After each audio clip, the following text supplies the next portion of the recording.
I am writing this from the front desk of my job, and I need someone to read this and tell me what to do. I cannot call the police because I have no logical explanation for what happened, and I cannot call my supervisor because I am terrified he might be involved. I am completely trapped in this building for the next 6 hours, and I am watching the glass doors, waiting for something to come inside. I work as a security guard in a very expensive residential tower. I took the job a few months ago after a long period of unemployment. The pay is good, and the environment is highly controlled. The building caters to very wealthy people who demand absolute privacy and quiet. The lobby is massive, covered in cold, polished marble, with floor-to-ceiling windows that look out onto the empty street. There are no visitors allowed without prior authorization, and the residents rarely interact with the staff. I work the graveyard shift, which means my hours are from 11 at night until 7 in the morning. For the first few weeks, the job was just incredibly boring. The building gets completely silent after midnight. The only sounds are the constant hum of the air conditioning system and the faint ticking of the analog clock on the wall behind the main reception desk. My responsibilities are very simple. I monitor the security cameras on the computer screens, I log any maintenance issues, and I handle the late-night deliveries. The deliveries are where the problems started. Most nights, a few residents will order food very late. They use standard delivery applications, and the riders come to the front doors, hand me the bags, and I leave them on a designated table for the residents to come down and collect. The residents prefer it this way so they do not have to interact with the delivery drivers. Exactly 1 month ago, a new delivery started arriving. It happens every single night at exactly 3 in the morning. The automatic glass doors slide open and the delivery man walks in. He always wears a thick, dark jacket and a heavy motorcycle helmet with a tinted visor pulled down over his face. I have never seen his eyes or his features. He walks straight to the marble counter and places a sealed cardboard box in front of me. The box is always taped shut with thick packaging tape. The first time it happened, I went through the standard protocol. I looked at the box, saw there was no printed receipt attached to it, and looked up at the delivery man. "Which apartment ordered this?" I asked him. The delivery man stood perfectly still for a second. His voice was muffled behind the heavy helmet. "Apartment 144, he said. He turned around and walked out of the sliding glass doors before I could type the number into my computer system. I looked at my screen. The residential tower I work in is very tall, but the layout is highly exclusive.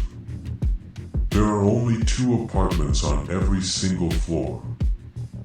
They are categorized by the floor number and a letter. For example, the 10th floor has apartment 10A and apartment 10B. There is no apartment 144. It is a number that simply does not exist in the architecture of the building. I assumed it was a typing error on the delivery application, or maybe the driver had come to the wrong building entirely. I could not leave my post at the front desk to chase him down the street, so I did what I was trained to do with abandoned or erroneous items. I took the cardboard box into the small back office located just behind the reception desk. The back office is a cramped room where the security staff keeps our personal bags, an old coffee machine, and a spare desk covered in old building blueprints. I left the box on the spare desk, assuming the person who ordered it would eventually call the front desk to complain about missing food, and I could sort it out then. No one ever called. When my shift ended at 7 in the morning guard arrived to relieve me. I told him about the delivery from the guy in the motorcycle helmet and the fake apartment number. I pointed to the back office and told him the box was sitting on the spare desk. The morning guard just nodded, poured himself a cup of coffee, and told me he would handle it.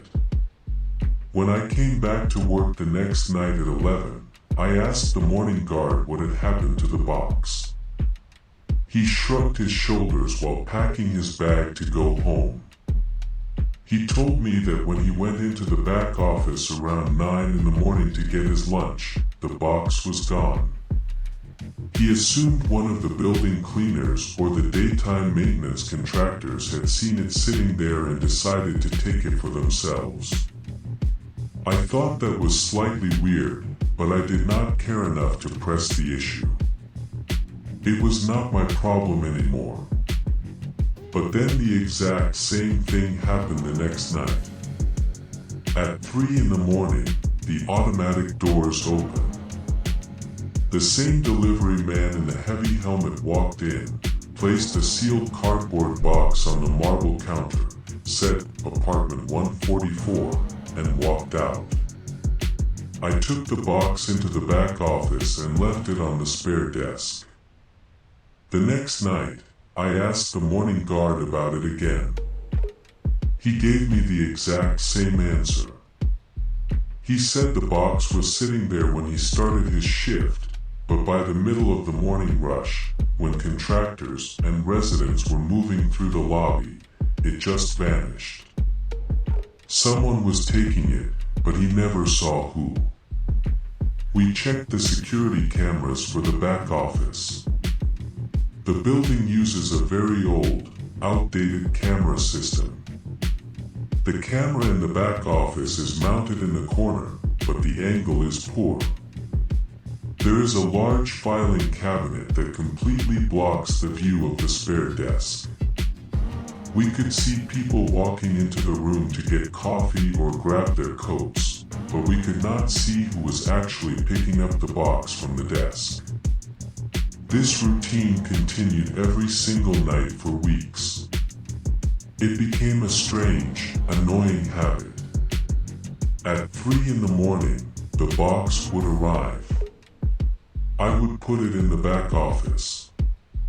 By the time I came back the next night, the morning shift would tell me it had disappeared again. We joked about it a few times, wondering if a very hungry cleaner was enjoying free meals every day, but eventually, we just stopped talking about it. It became a normal part of the graveyard shift. I got used to the quiet. I got used to the marble lobby. I got used to the helmeted man and his non-existent apartment number. I never should have gotten used to it. Last night, the routine broke. I was sitting at the front desk, drinking a cup of stale coffee to keep myself awake. I watched the digital clock on my computer monitor turn to 3 in the morning.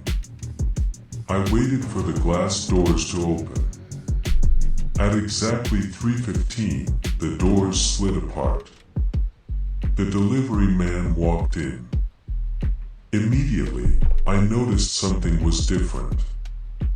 He was walking much faster than usual. His posture was rigid, and he seemed hurried, almost anxious. He walked up to the marble counter and placed the delivery down. It was not the usual cardboard box. This box was much heavier. It landed on the marble counter with a solid, dense thud. The material was different. It looked like thick, reinforced cardboard, almost resembling thin wood. The entire box was heavily wrapped in layer after layer of thick, black industrial tape. There were no logos, no markings, and no receipts. The delivery man did not stop to look at me. He just muttered apartment 144 through his helmet and practically ran back out the sliding doors into the dark street. I stood up from my chair and looked at the black box resting on the counter. I reached out and placed my hands on the sides of the box to carry it to the back office. As soon as my skin touched the material, I pulled my hands back.